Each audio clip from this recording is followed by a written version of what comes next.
จ้าสบายดีมาพบกันอีกเช่นเคยกับ MK Studio ซึ่งในคลิปนี้จะมาเรียนรู้นำกันเนาะเกี่ยวกับการนำเอาจุดพิกัดจาก Google Earth เนาะมานำใส่ในแผนที่หรือว่าใน QGIS ต่อเนาะดังที่ข้าพเจ้าได้นำเอาจุดพิกัดจาก Google Earth มานำใส่ในที่นี้เนาะแต่ในคลิปนี้จะมาพูดเกี่ยวกับการนำเอาจุดพิกัดจาก Google Earth นี้เนาะมานำใส่เนาะและต่อไปเราจะมาเอาข้อมูลเกี่ยวกับบ้านไม้ท้าวรเนาะขีดสำรวงเนาะและต่อไปเราจะมาเขียนเอาเข้าที่ Excel เนาะเพื่อบันทึกข้อมูลดังกล่าวเนาะในที่นี้เนาะ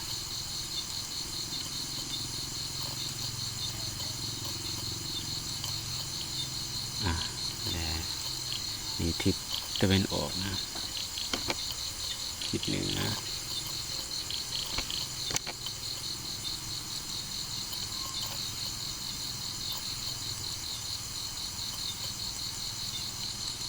ต่อไปจะมาเข้าที่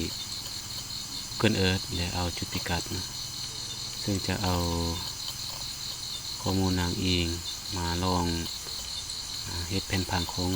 บ้านไม้ท้าวรนี่นะมาวางจุดพิกัดจุดตัวนี้เป็นโซน48เนาะจุดพิกัดตะวันออกทิศเหนือนี่นะเอานำเอาจุดพิกัดดังกล่าวนี่นะมาวางไว้ที่ Excel ที่ตะวันออกทิศเหนือ Copy นะ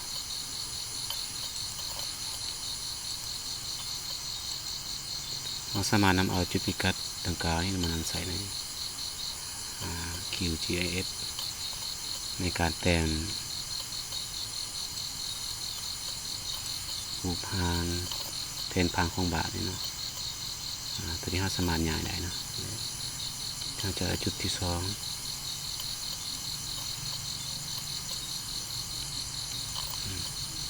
ซึ่งเราจะเห็นว่าแต่ละจุดเนาะมันจะจุดพิกัดแตกต่างกันเนาะ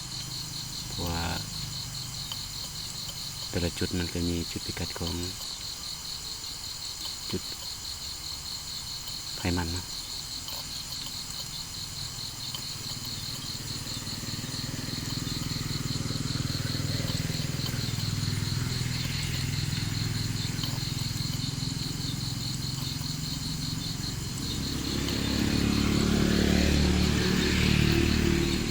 2 จุดนะ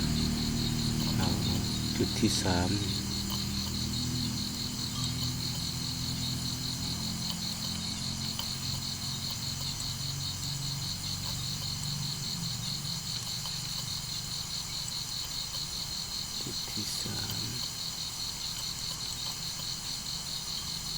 เราต้องวางให้มันถือตอกนะทิศเหนือจุดพิกัดอยู่ทิศเหนือนะทิศใต้หรือว่าทิศตะวันออกให้อยู่ทิศตะวันออกนะทิศเหนือ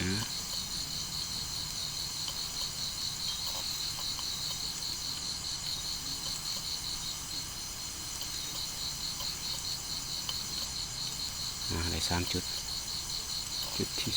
4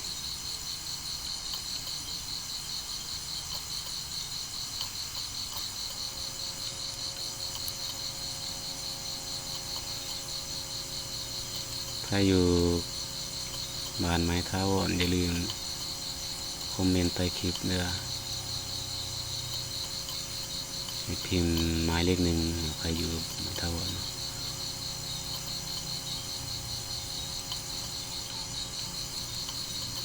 อย่าลืมติดตาม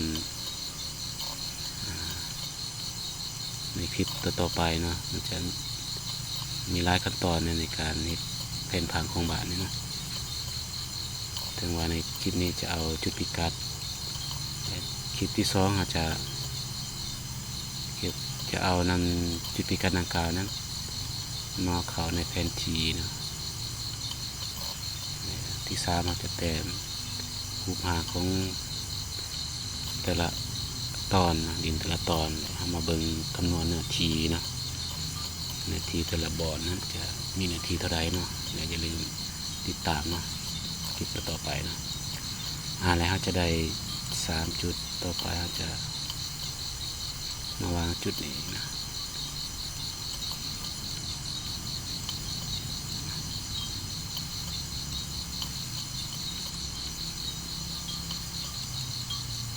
นี่เขต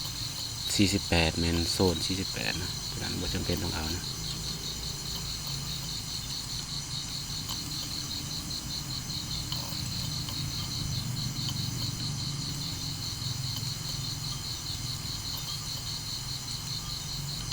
ก็ไปเรื่อยนะ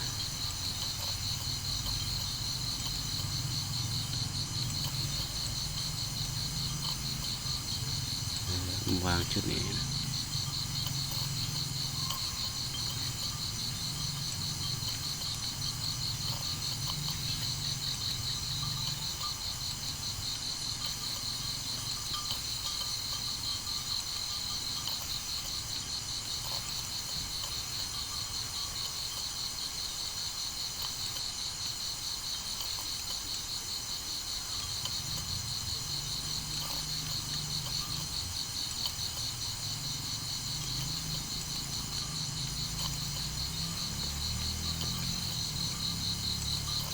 ต่อไปเราจะมาวางจุดนี้ซึ่งเราจะเห็นเบื้องซ้ายมือเนาะมันจะเห็นจุดพิกัดมันจะเคลื่อนวางจุดนี้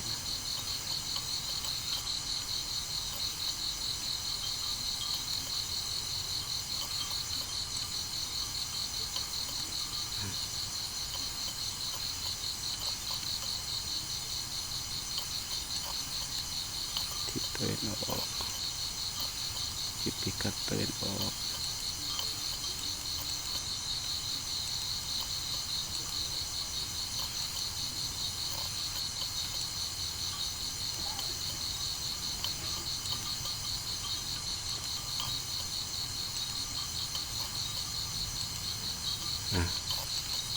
ใส่เรียงลำดับนั่นนะ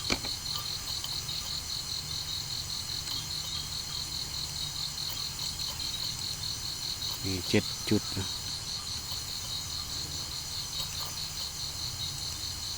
แล้วต่อไปเราจะเซฟไฟล์ที่เรานำเอาจุดพิกัดดังกล่าวนะเรื่องมามือใส่ในต่อไป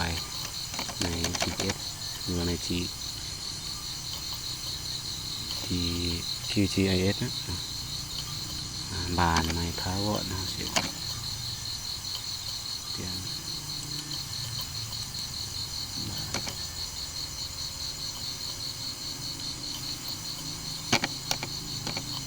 บานไม้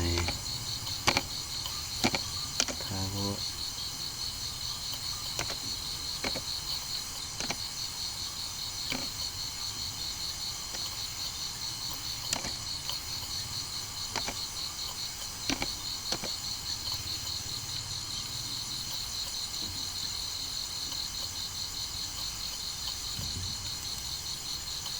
เซฟในซอง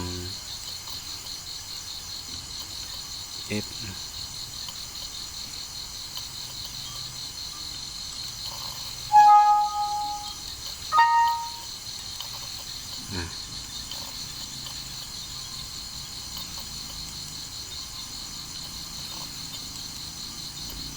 ถือว่าวิธีเอาจุดพิกัดจาก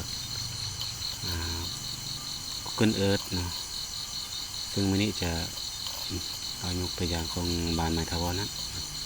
เมื่อเพียงนี้เนาะและคลิปต่อไปอย่าลืมขอชมเกี่ยวกับการนำเอา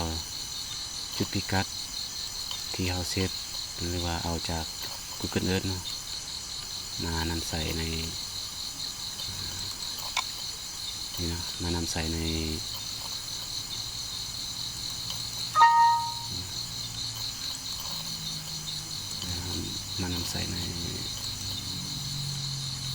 ขั้นต่อไปเนาะนำมาใส่ใน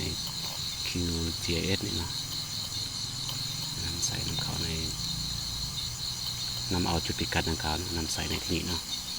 และอย่าลืมติดตามในคลิปต่อไปเนาะขอขอบใจบรรณาทานที่รับชมเนาะอย่าลืมติดตามคลิปต่อไปและติดตามกดติดตามให้ข้าพเจ้าได้เด้อ